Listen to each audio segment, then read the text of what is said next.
Bonjour à chacun, c'est encore une fois heureux que je vous retrouve, que nous nous retrouvons ensemble, alors certes à travers un média interposé, mais unis par le même esprit, l'esprit du Dieu vivant qui nous introduit dans la famille de Dieu, qui fait de nous chacun des enfants de Dieu. Nous sommes frères et sœurs et encore une fois nous vivons l'unité et nous voulons venir ensemble puiser à la source, venir nous nourrir de ces richesses qui viennent encore nous encourager, qui viennent nous fortifier pour cette nouvelle journée. Et ce matin, nous allons le faire en ouvrant la Bible, la parole de Dieu. Et nous allons le faire dans le livre de Jean. Nous allons lire alors deux textes que nous connaissons, peut-être un plus que l'autre, que nous avons déjà vus, mais il est bon de nous rappeler ces choses qui sont, je pense, encore une fois, très instructives et qui sont ici pour notre édification.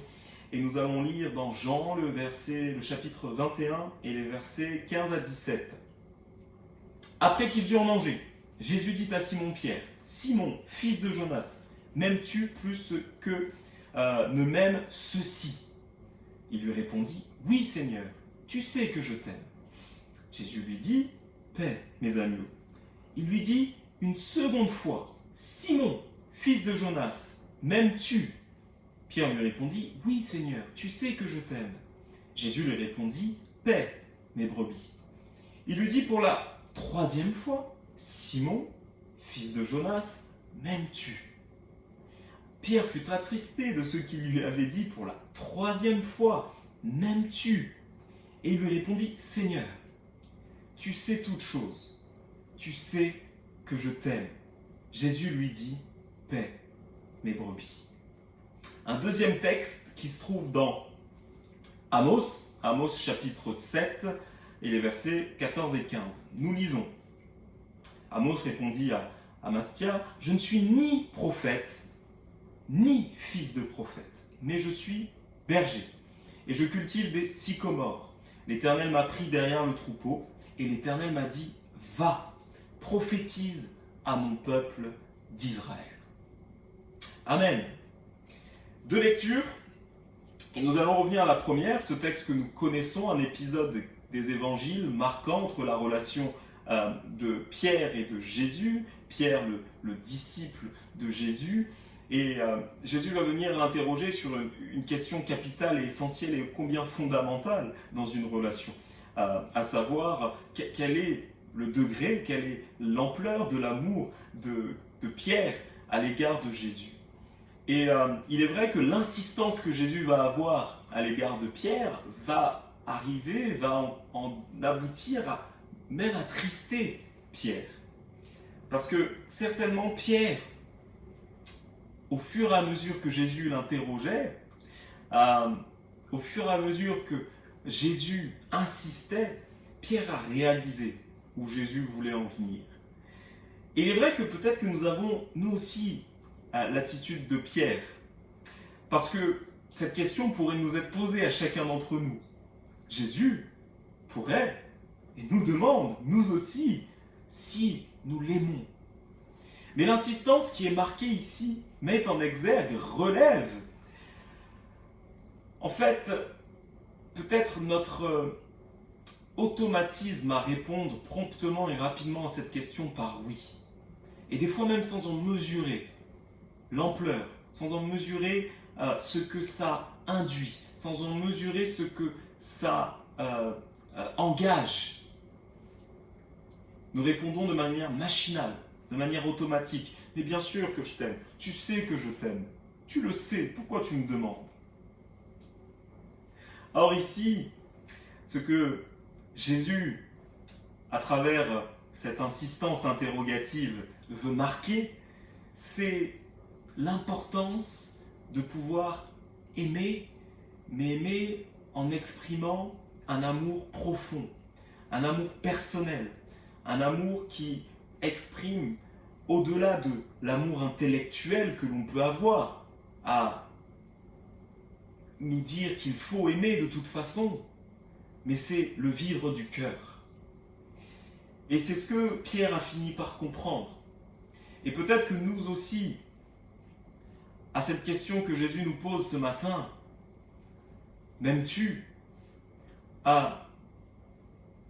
nous avons aussi à réaliser combien en fait l'amour que nous avons à vivre et à donner à notre Seigneur est entier et profond, doit être exprimé de notre vie tout entière et dans tout ce que nous faisons.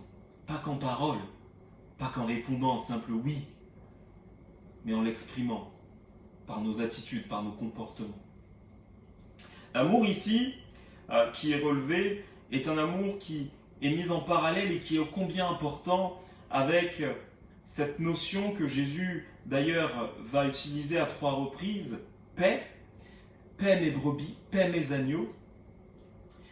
Parce qu'en fait ici Jésus relève l'importance que celle que de s'attacher au berger.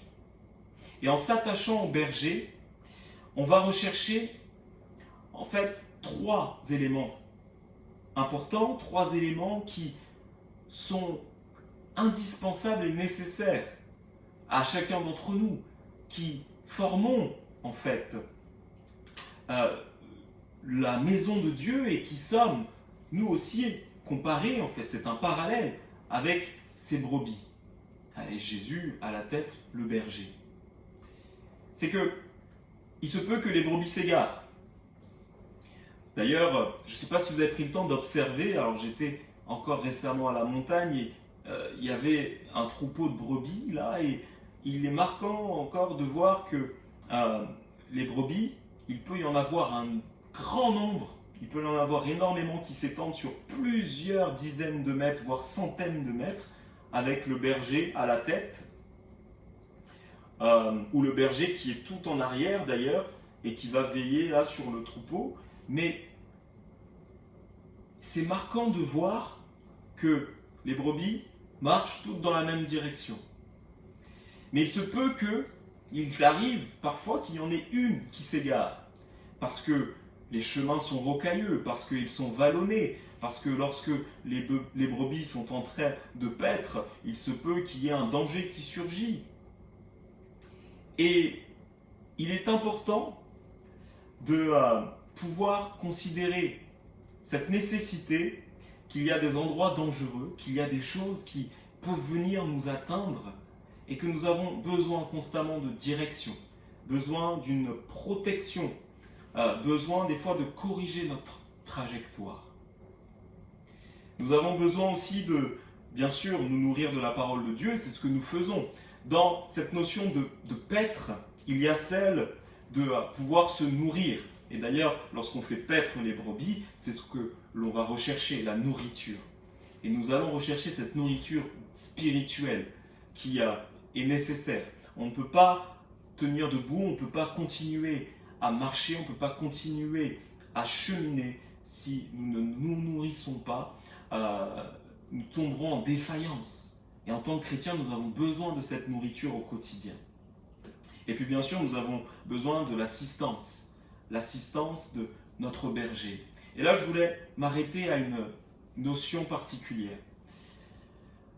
Nous allons rechercher l'assistance de notre berger. Alors nous avons à notre niveau dans l'Église le corps pastoral qui est là pour pouvoir encadrer l'Église.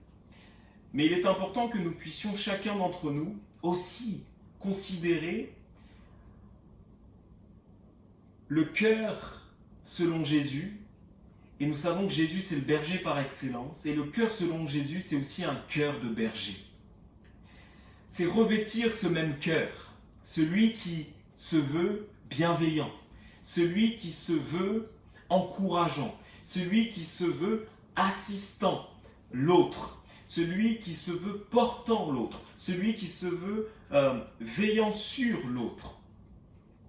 Avec cette dimension de protection, cette dimension de correction aussi, mais toujours dans l'amour. Et vous voyez le parallèle, combien il est important.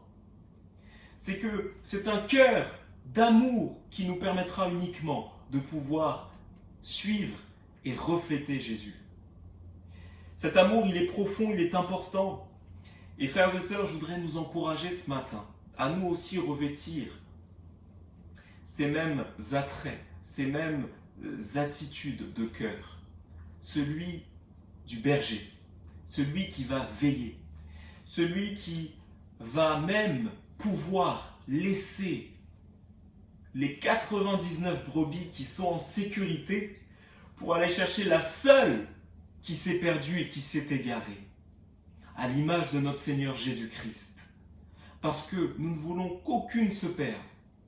Mais nous avons cette disposition de cœur, ô combien à l'image de Jésus, de pouvoir porter assistance à mon frère, à ma sœur, de prier pour lui, de prendre de ses nouvelles, de pouvoir lui donner une parole d'encouragement, d'exhortation, toujours dans l'amour. Et quand même je veux reprendre mon frère et ma sœur, je le fais, mais je le fais toujours, assisté de l'Esprit Saint, dans l'amour.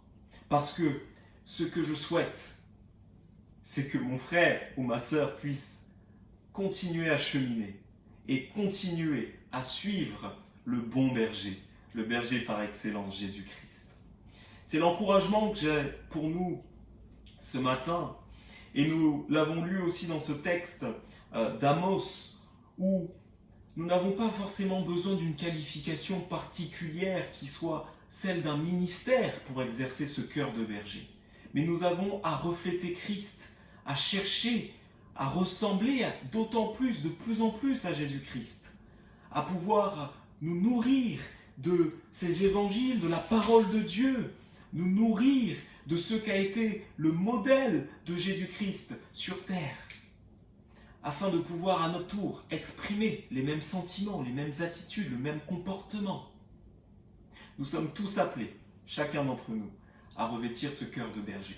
Alors, toi aussi mon frère, toi aussi ma sœur, est-ce que aujourd'hui, dès aujourd'hui, tu vas mettre en pratique ce que nous venons de partager ensemble, ce que nous venons de recevoir du Seigneur, à savoir qu'aujourd'hui je prends position pour me dire que moi aussi, je vais adopter cette même attitude, je vais adopter ce même cœur, revêtir ce même cœur, à veiller sur mon frère, veiller sur ma sœur, le porter dans mon cœur et faire en sorte que nous puissions tous ensemble cheminer, croître, grandir jusqu'à l'avènement de notre Seigneur Jésus-Christ. Soyons bénis ensemble, frères et sœurs. Continuons à persévérer parce que les temps sont proches, mais nous avons encore à demeurer persévérants dans le Seigneur jusqu'à son retour. Soyez bénis richement de sa part. À très bientôt.